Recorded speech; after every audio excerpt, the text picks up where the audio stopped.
या गोष्टीचा आनंद व्हायला हवा, नेमकं त्याच गोष्टीचं टेन्शन आलं.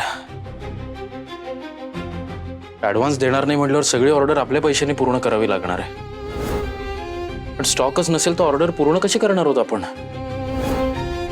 पैशाचं तर नुकसान होणारच आहे, पण समर्पिता किचनचं आत्ता कुठेतरी नाव व्हायला लागलंय ते या अशा कारण. तुम्ही टेन्शन घेऊ नका. आता आपण जातोय ना संतोष काकांना भेटायला, होईल सामान अरेंज, होईल सगळं व्यवस्थित. आणि तुम्ही विसरू नका, आपल्या पाठीशी आपला बाप्पा आहे.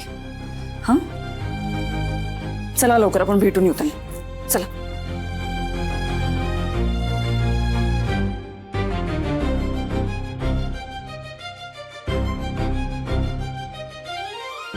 अर्पिता मॅडम, आपण संतोष काकांकडे जाऊ, त्यांना विचारू की किराणा माल द्यायला नाही का म्हणतात ते. हो हो, एकदा शांतपणे बोलू त्यांच्याशी, काय होतंय बघूया. एवढ्या घाईघाईत गेलेत ते दोघे, म्हणजे काहीतरी मेजर प्रॉब्लेम झाला एवढं नक्की. किचन स्टॉकचं काही बघावं लागणार.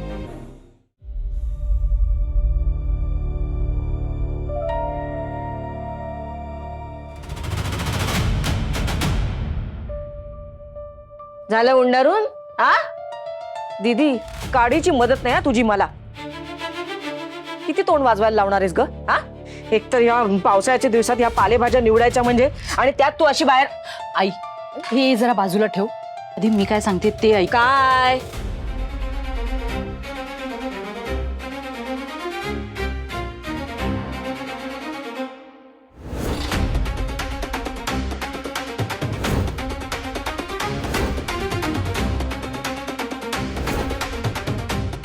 अरे देवा,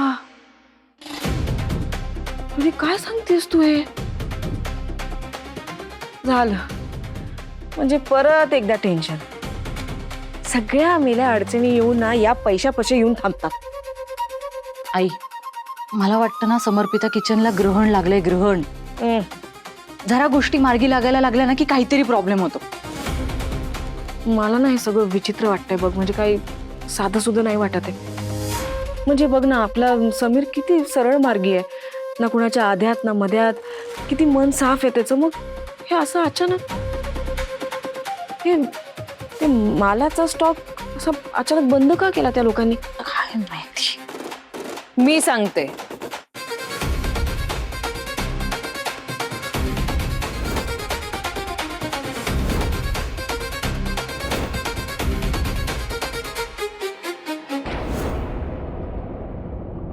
अरे सुरूच्या पोळी भाजीचं ते सामान दिलं त्यांना?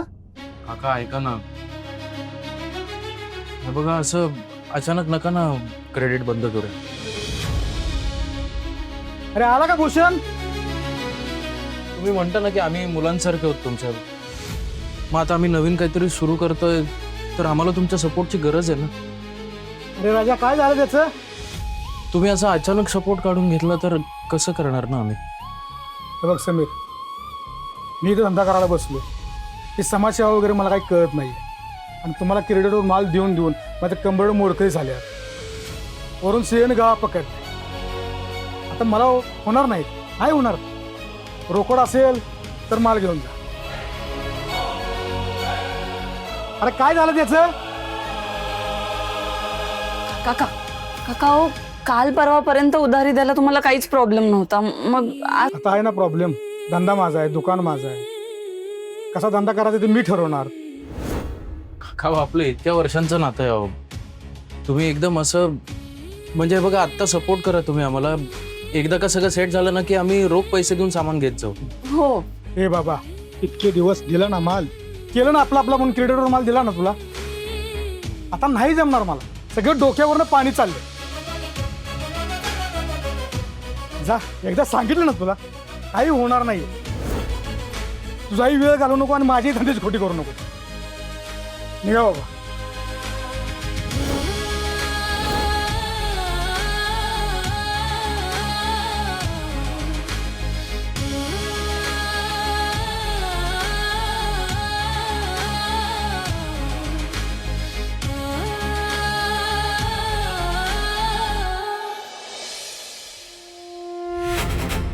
जसे हा सगळा काय प्रकार आहे? म्हणजे रेणुका सांगत होती की किराणा स्टॉकचा काहीतरी प्रॉब्लेम झाला, म्हणजे हे खरं आहे का? आणि असा अचानक समर्पिता किचनला मिळणारा तो स्टॉक आणि भाजीपाला बंद झाला. काय आहे नक्की हे?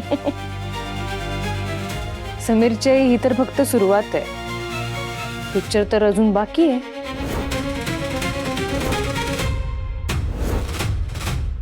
म्हणजे किती भोळ्यात तुम्ही समीरची आई. म्हणजे जे सपोर्टर समीर आणि अर्पिताला समर्पिता किचन उभं करायला सपोर्ट करतायत ना, तो सपोर्टच काढून घेतला जाणार आहे. जोपर्यंत समर्पिता किचन पूर्णपणे कोलॅप्स होत नाही तोपर्यंत प्रयत्न त्यांचे चालू राहणार. अगं पण कोण करतंय कोण हे सगळं? या भिकारड्या अर्पिताला वाचवण्यासाठी समीरने ज्याच्याशी वाईटपणा घेतला ना, तोच विराज कामत.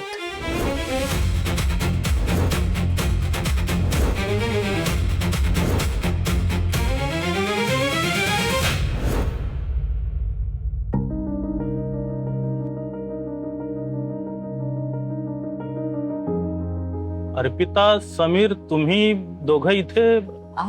काका हो, मी खूप फोन केले तुम्हाला, तुम्ही फोनच उचलत नव्हता. काही प्रॉब्लेम झालाय का फोनचा?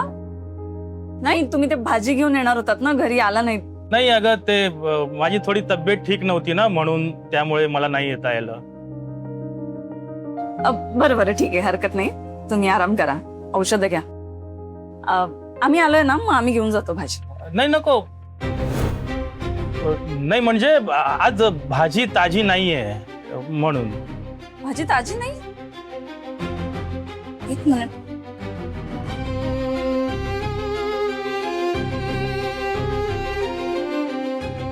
नाही हो, व्यवस्थित आहे बघा ना. हे बघ अर्पिता, यापुढे मी तुला क्रेडिटवर माल नाही देऊ शकत. नाही म्हणजे तुला माल हवा असेल तर रोजच्या रोज रोकड व्यवहार करायचा आणि मग माझ्याकडनं माल घेऊन जायचा.